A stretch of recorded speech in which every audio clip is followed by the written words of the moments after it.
And that day they were saying that they started to put in burning mattresses. They were locked up, they started to put in burning mattresses, and they burned them all here inside. One of the craziest traumas I saw was in this log. That was the special place to sacrifice people. Whether they were beheaded or had their wrists cut. I remember it like it was yesterday. I'm going to get out of here. Can we get out of log 2, please? Today, an opportunity presented itself that I couldn't pass up, which is to explore the remains of this institution of the Topo Chico prison, along with two faces that you surely already know, which are Matías and Axel. I think that through their experiences and anecdotes, many bad or almost all, we will relive some of the terrible acts they witnessed. Hello, good evening. I'm Axel, and I was in Topo Chico prison for 2 years, from 2010 to 2012. I had a bad experience at Rondín too, which I will share now. Hello, good evening. I am Matías. I spent 5 years here in the Topo Chico prison, here in Rondín 4 and then in 3. This module is full of so many stories that we are going to narrate them to you next. Which one are we going to start with? With the first one, by appearance. What do you think? There's a lot of history here in this log. Bloody. Very bloody, huh? In fact, over there, in the last silks, at the top, on the left side, the bosses lived. And he made 5 of the silks private, all with climate control. But he fell out with a higher up and asked for permission outside to have him killed. So now talking about the 7, after the roll call was done, all the people came, which were about 4,000, plus those from above against these people. They were invading cell by cell, removing the air conditioners from the outside, and they were killing people, burning them alive. Those who managed to escape through here, they were receiving them with picks. But the real good one of them, the commander, went outside and everyone following him, chopping him from all sides like this, and he was defending himself. He went to the church that is around the corner, and then he came back. There was the store. Among the pipes of the store now, yes, the other commander, who the two became enemies, said they already killed so many with half galvanized pipes. They hit him through the eyes, through the mouth, through the ears. They completely massacred him. They made him into pieces back then. We were warned that this was coming. I lived here back then. We went up and up there to the 9th. There they gave us asylum. They gave us asylum. Right? Then we heard how the boys said, let me go now. Because that one beat me many times. They came out with the tubes and they prayed all in blood in chaos. The blood smells like iron and very joyful because this person had been very bad that was here on that steep staircase that you see there. You can't use there. Look, there they stood him with his back to the enemy, whether one from another criminal gang and a kick in the chest and he would come rolling down. If he didn't die, again, or they tied him from there, from the railings to the neck, and then they lifted him and let him fall if he didn't die, again until they achieved their goal. This is the very famous round. There should be a bullet where the man defended himself and was shooting bullets at that vine. There were little tables here. They ate. On these little tables here, for example, there were a bunch of guys sitting, the sidekicks of the Cuadrinos. When one of them left, all those wounds were their escorts, plus all those who were sitting outside and went behind them, either for expansion or so. But I always saw that full of people. Well, look, Pepe, as I was telling you, when that massacre happened here, there were 2 people who had nothing to do with them. One was Gerardo from the library. I have it well recorded here. 2 elderly people, both named Javier, well-off people, and the father of one of them was a manager of many. Banks there in Reynoso well, he fell here, and this is where they slept, in these bunkers when this massacre was carried out, they believing in their innocence. Innocently, they hid under the bunkers and covered themselves with the suitcases. But a person saw them and told them no. He says, they are going to kill you here. Get out of here. In fact, they come to burn the cell and kill us all. Well, a person tells them, what are you doing? We are hiding because they are coming to kill us. He says, they will find you there and burn the entire outpatient clinic, which they did. They told the gentleman standing outside by the phone at Rondín 5 to leave because about 4,000 drugged and dangerous people are coming from behind to kill them. then go to the infirmary, hide there. And yes, they went to the infirmary and thus saved their lives. They had to get in an entire night with the tuberculosis. They treated us very well, they with masks. And he says, nothing will happen to you here. He says, here you are well taken care of. Nobody enters here in the infirmary, and less in the upper part. And with so many padlocks, he says, they won't do anything to you here, gentlemen. And they gave up their beds because it was going to be the ruckus. All night, you are going to lie down here. Don't worry, the beds are clean. We made them every day. Go to sleep. Don't think about the problem outside. Well, there, the criterion, the mortality, then says Javier. What beautiful people from the lowest of society that you think, he says, there are treasures, there are valuable little pearls, very beautiful people, their belongings, everything burned, television, fans, clothes, everything burned, but they saved their lives. All this caught fire? Everything, black. The outpatient was rehabilitated again. In that massacre where they killed that guy. And the guy was there at the Last Supper of the top, but... the top part? On the 21st? It's not the 21st, it's the 22nd. 5 scenes ago were his, and they already took him out in the... Yes, they took them out from there and brought them here, see? But... rest of the people, like my mother, many were killed. It was a horrible massacre, you see, because of enmities among themselves. In fact, these Londoners always lived like this, as if in a bloodbath. In rotten blood, they always had a very strange smell. What was the two and the port that was the bathroom, and on the top lived the ones, or the bosses, not the godfathers. Those cells above are usually united, or if he lived in the 22, in a boss in the 23, in a school that took care of her, and here in the middle, there is a staircase where they went down to, here obviously the staircase has already been removed. In all the corridors, there is a staircase that there is not. And here live the same people from the same group. Yes. They were always bodyguards, the ones from the patrols. They accommodated us here. And if you came recommended from outside, they accommodated you. This was the cleanest here, below this. And really, when it was nice, the floor shone with cleanliness. In fact, on one occasion, someone threw a paper there in the 3-man that the uncle from there says, let's see. Everyone come out, says, prepare the bat. We are going to beat everyone for being dirty. He was drug the boss. And yes, I am no longer in the field in line to beat us, because he was very clean, very neat. And the workers had everything very clean, both the hallway and inside. And if you did not change your sheet once a week, it was baptism, and they threw you back there with the walls, with the dirty ones, because this was the cleanest, you see? Crazy things? Well, they allowed you to have TV. They allowed you fan. In fact, some had bad fridge screens. Screens exploded in the 3. They had tubes had so that the women who came from there or from outside, they danced with red lights. There were cushions and little chairs on the edges there in the 3. And well, today they had wine, they had this beer, they had drugs of all kinds. And in this, there was no cult. Somewhat? A cult. No, not here. In the 3rd, it was special, and in the... There they even had Santa Muertes up to 6 feet 6 inches, everything. Some cells are very distinct from normal ones. In Matías's case, these cells were surrounded by escorts or helpers, but in the lower part of the bunkers, there were incited people. If they lived here, they had 5 or so people in any cell. It was full of punished people, to put it this way. Here we were, three.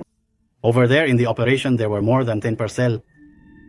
As I was saying, look, Pepe, they would stop you here, either because you had been from another criminal side, or because someone didn't like you, and they would turn you around like this and push you. The goal was for you to kill yourself, to strip yourself naked. There it goes rolling, it keeps rolling. And if you didn't die, they would lure you back until they achieved their goal. And how many died here? I knew up to there, 3 from here. 2 from observation, 2 from 4. But here was another look. If they told me here in front of these tubes, when they saw that this ladder was not working well, they tied those tubes, right? They tied the rope around his neck and carried him and threw him. The body began to whip around in all directions. If he didn't die from the blow, They would hang him again if he was still alive, and it was a great pleasure for them again, and people laughing as if nothing. And there they are in the background. The cells of the good uncle. Look, as I told you, we are in cell 20 of the Rondino. This cell belonged to the 5 that the uncle from over there caught, up to 1920 and so on. Then each uncle had cells with a death cult where they sacrificed their enemies, right? The people who didn't want to pay the fee many times, right? This is where many of them died, right?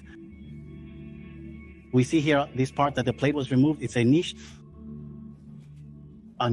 right? To place the offerings, to place this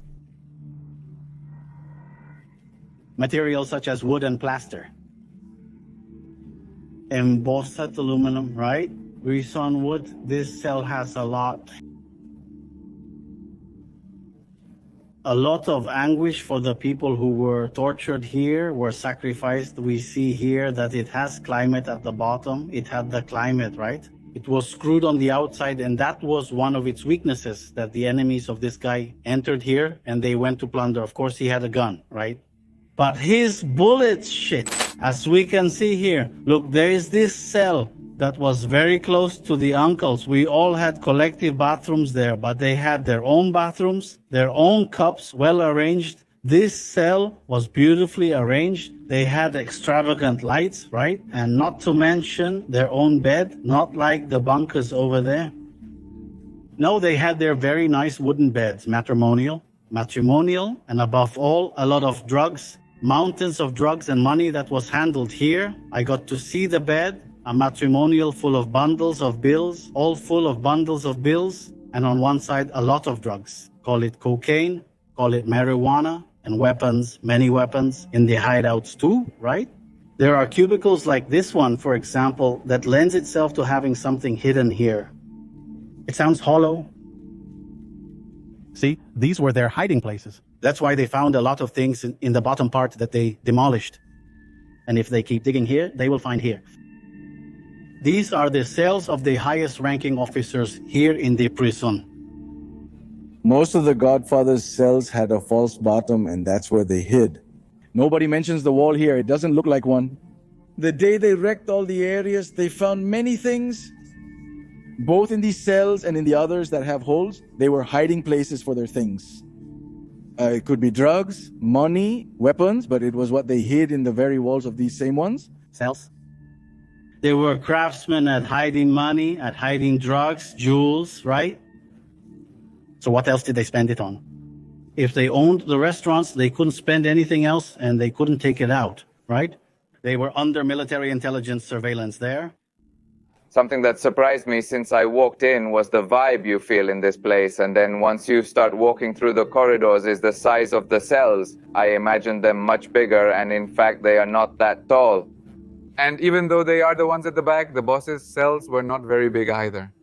Well, with the exception of one that is like this, there were two. There was one that they had made from 2 cells, and that one was bigger, but also nothing extraordinary. In this place, for example, there were tables where there were always people around, because all these people who sat here were like escorts for the Godfather, or the one so-called in this way. And every time the one came out of his round, all the cells were full of people who worked for him, and all those who were here went behind him towards the extension. I'm telling you that more than 200 people were looking after him.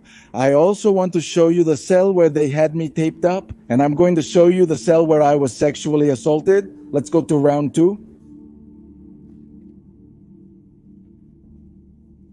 Lend me the light.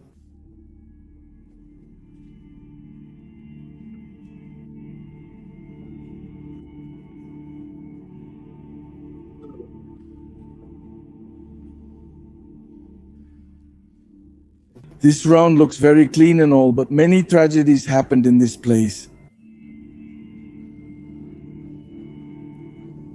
If you see the cells, usually the one above, that is the one above. If you notice how they sealed it to make a larger cell, usually those cells, it was where you were going to pay the increased fee. They put in this place, I want to show you the cell. These are the bunkers. Here I was from a Sunday to a Thursday.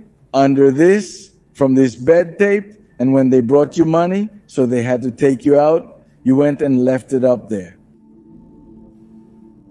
And, well, I lived here 4 traumatic days, taped up, beaten, urinated on dirty, because they don't give you permission for absolutely anything.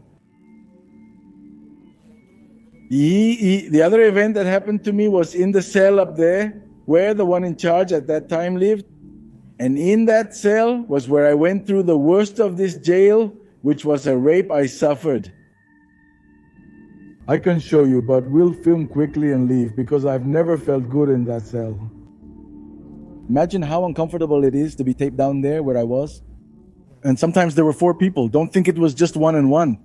Sometimes they put in 2 and 2. And if it was your turn to be at the end where you couldn't breathe, you felt overwhelmed, being taped up all the time is horrible. Not being able to breathe, getting hit, and you can't complain. Needing to go to the bathroom and not being allowed to. One of the craziest traumas I experienced was in this log, horrible. And I go in again and I keep feeling that same adrenaline. I would like to show you the cells upstairs so you can see how they were conditioned and what happened to me.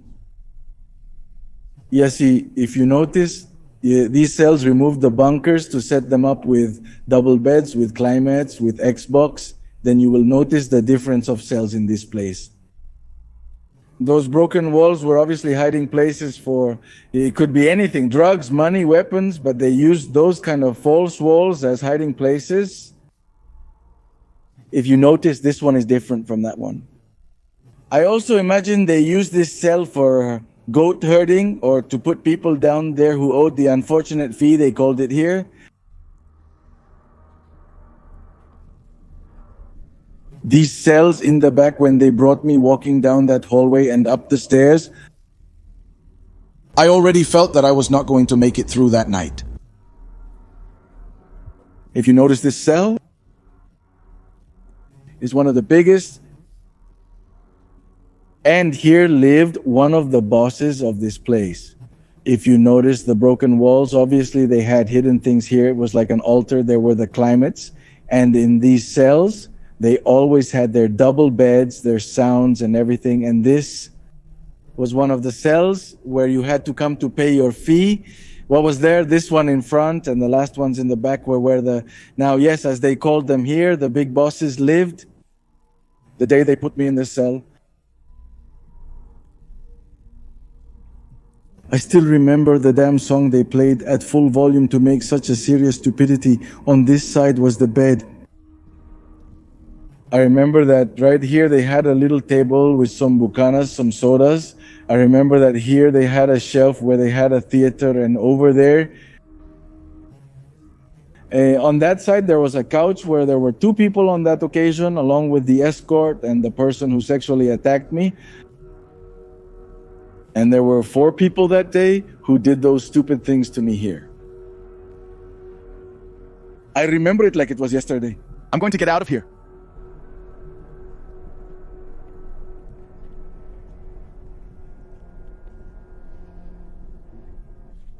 This cell was where the other person in charge of this place lived, and if you notice the dimensions, it was 3 cells in one, and they even had a jacuzzi in this place.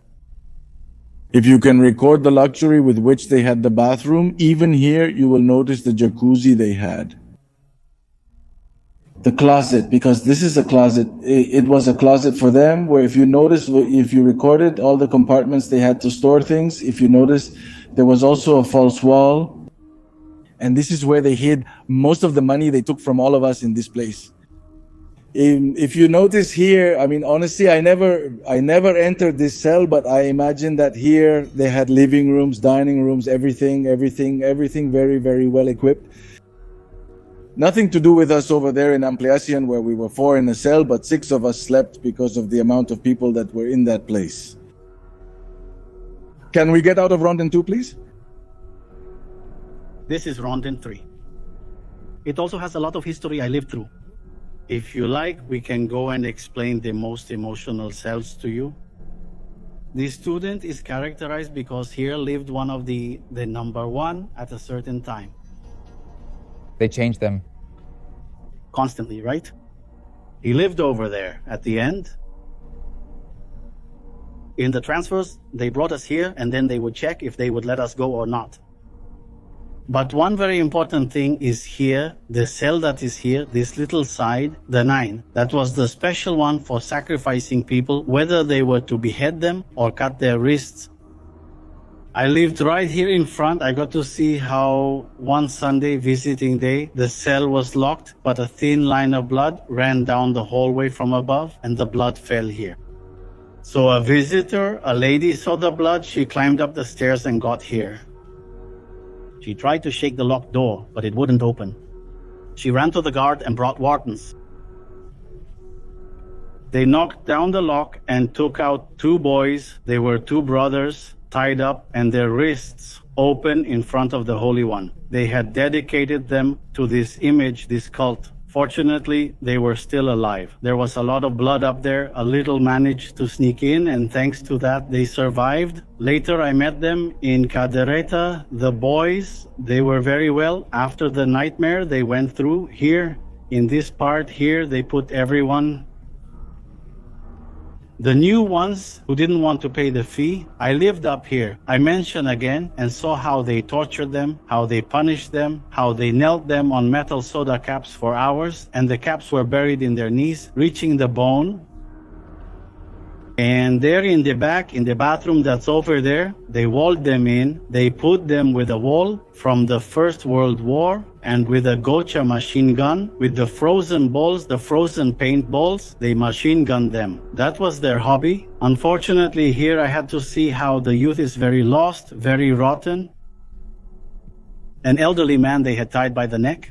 On all fours, they brought him as if he were a little dog, and they told him, bark, bark. And the man had to bark, and all laughter and laughter.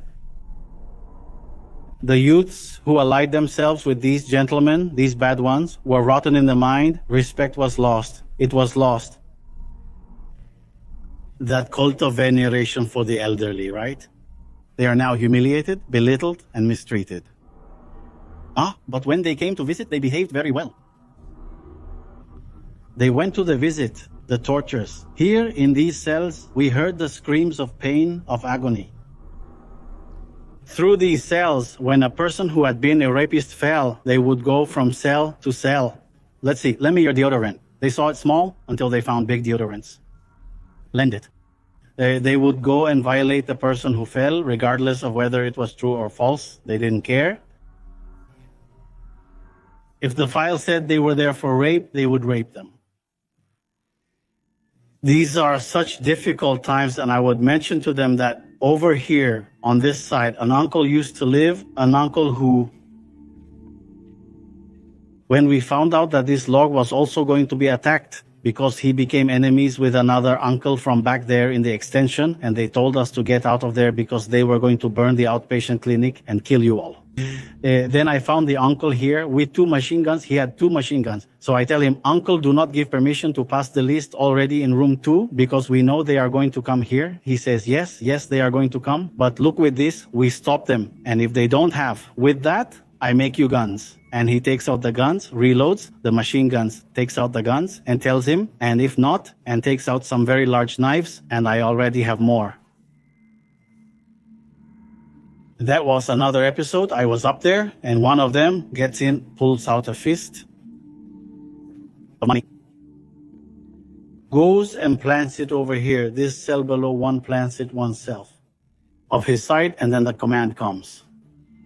The command comes and says, they caught me money, and they say that he planted, says, I saw that so-and-so came out with something from your cell. Let's go. And if the money was there, they beat that boy. They took everything from him. They didn't leave him for the drag, poor boy. Those people didn't need enemies. They were their own enemies in order to climb a higher position. This is log 3. On the back, it had an opening. What no other log had. It had an opening by the bathrooms in case the mobs came in from that side. They would come out from here, from the back. It's a strategy of their own. This is the 3. How are the showers? Yes, I like it. I take the showers here. They are Quite a part of the life of a shower. here, if you were using the bathroom or you were showering and the supervisor came in, you had to get out. Look, here are the gift givers. The door you mentioned is currently completely sealed. They've already sealed it completely. But that was an escape route in case the police came in directly during a riot or something. They could escape through there, just like that side over there. That's also the... Except, I was here bathing when the command arrives and they say, "Cop, get out because the boss is coming." Everyone had to leave immediately, especially if there were parties with women. This was the beat where there were poles for the women to do pole dancing. There were red lights and there were cozy chairs all along the hallway. Beer and wine were sold here, right? It was no longer a prison. It was like a dive from outside.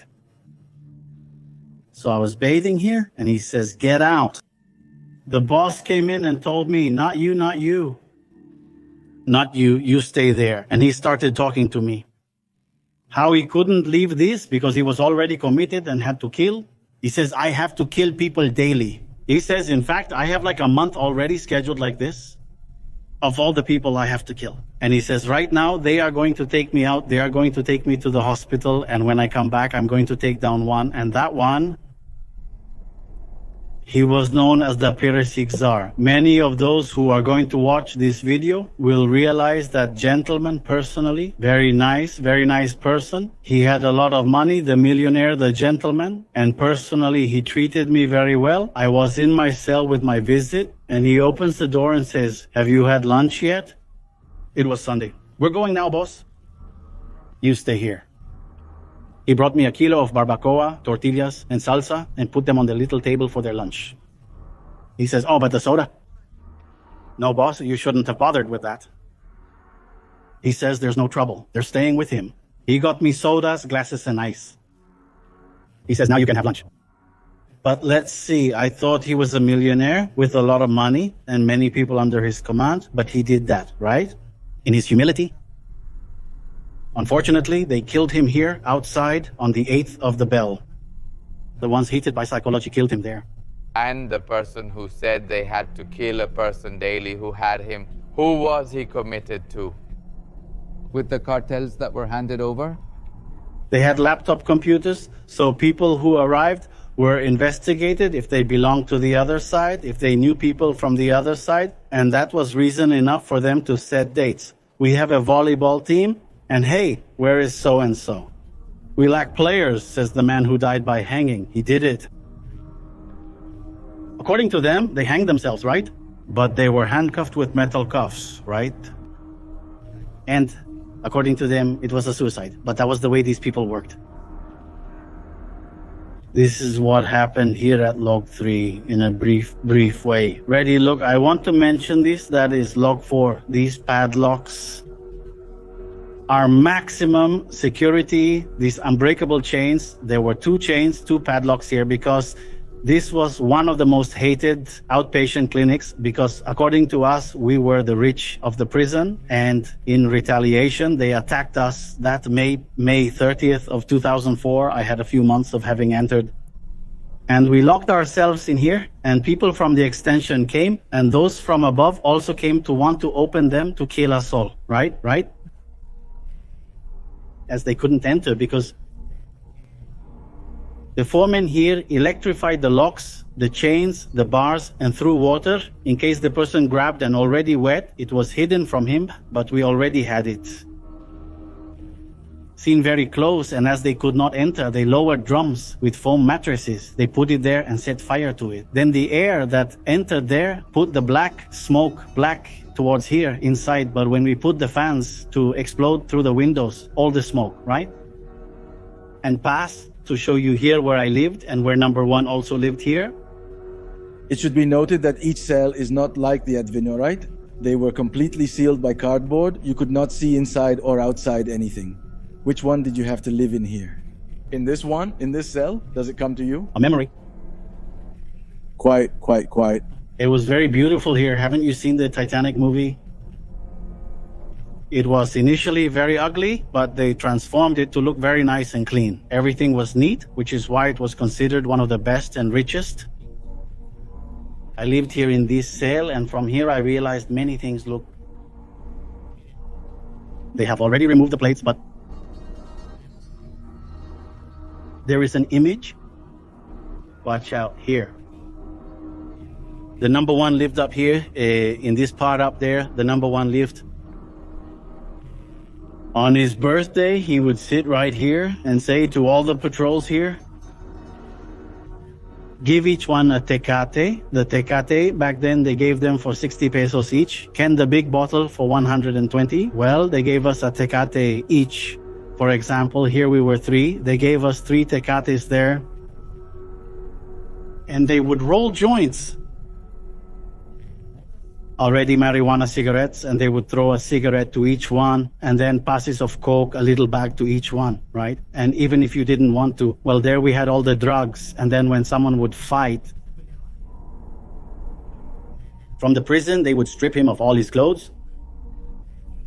They would wrap their fans, televisions, and other belongings in sheets and clothes. They would throw them to us here in the cell. Down there we were only 2. And in the bunker above, we had mini fridges, televisions, fans, right?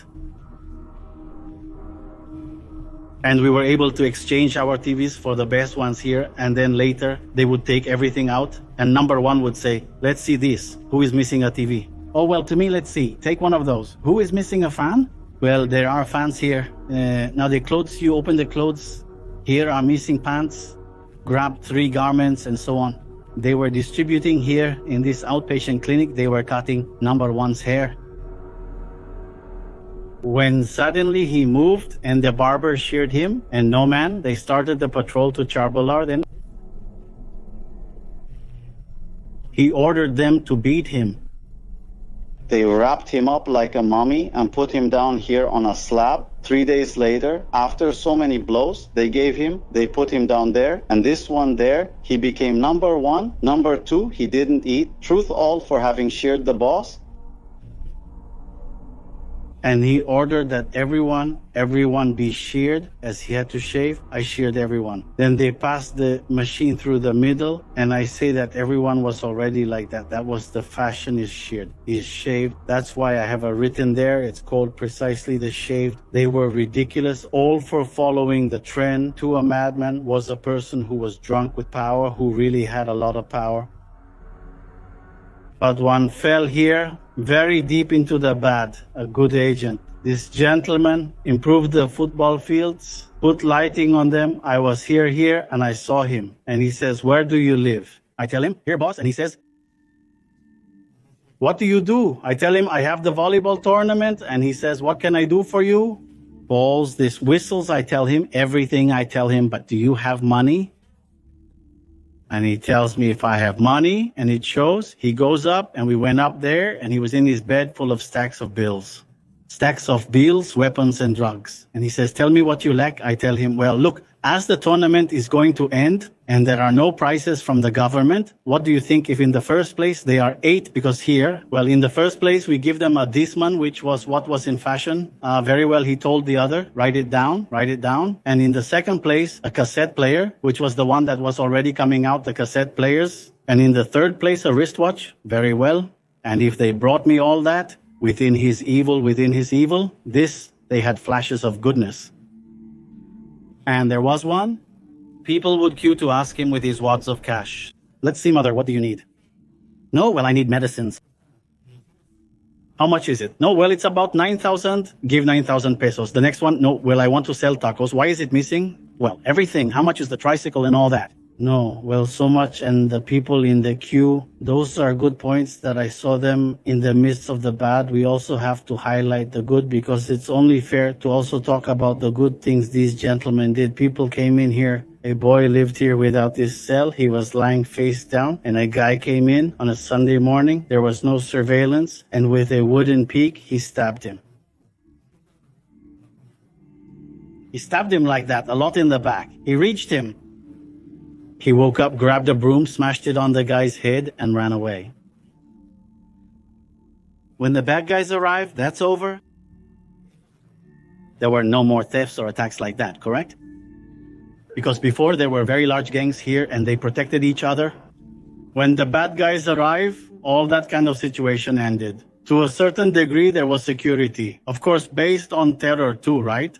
But they at least had protocols, right? This is the fourth log over there. On that side, there was a person who was and still is a boss. For the one from Tamaulipas, right? He was also a painter and played the guitar. This was my experience here in round 4 as I lived in number 1 and the uncles. They invited us. Who talks to women? He says, let's talk to women at dances, right? He declined, saying he would leave later and go alone. I paid 50 pesos to enter the women's area, but the whole group of boys would go. And then they would invite us. Who was going outside? We're going to a quinceañera. We have permission to leave, to return at 2 in the morning. And no, I never dared to go with them, but they did have permission to leave the prison.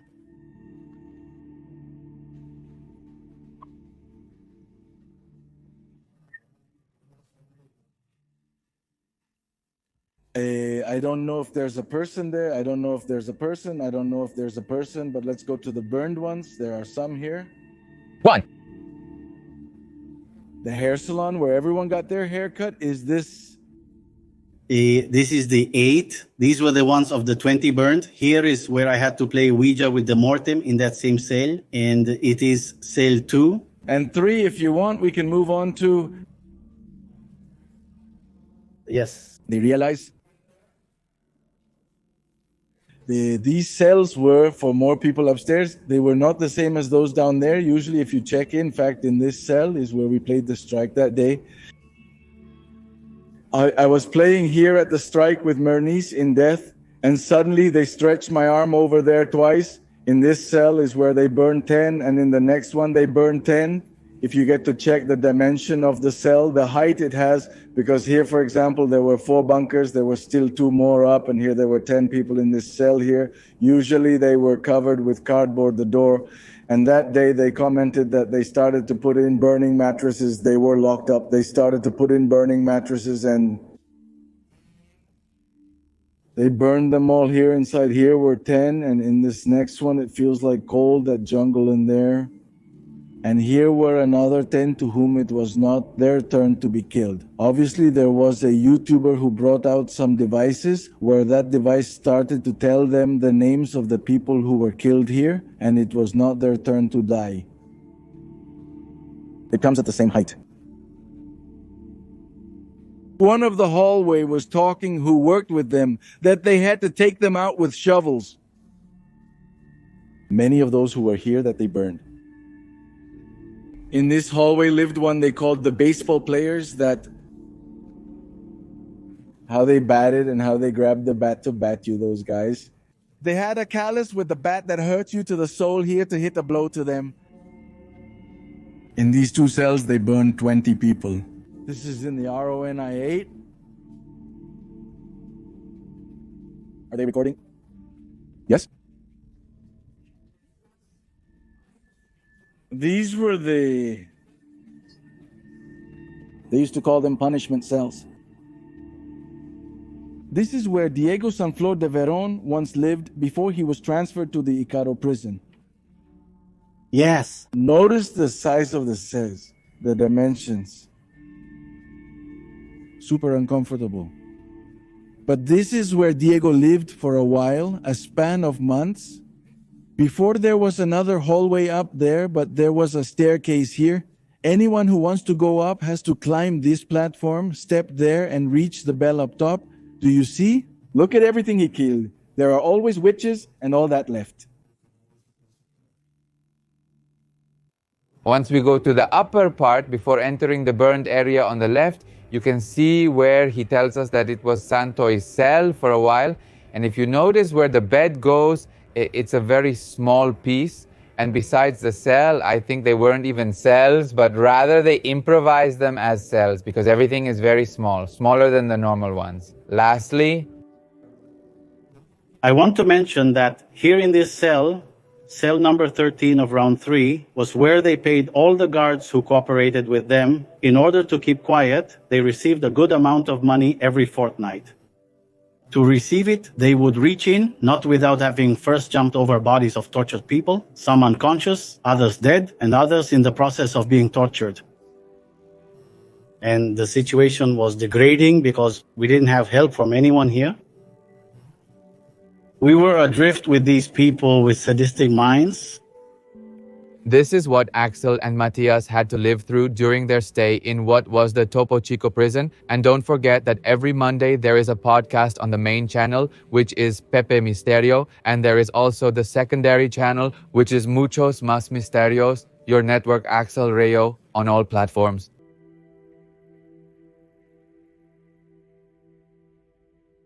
Thank you.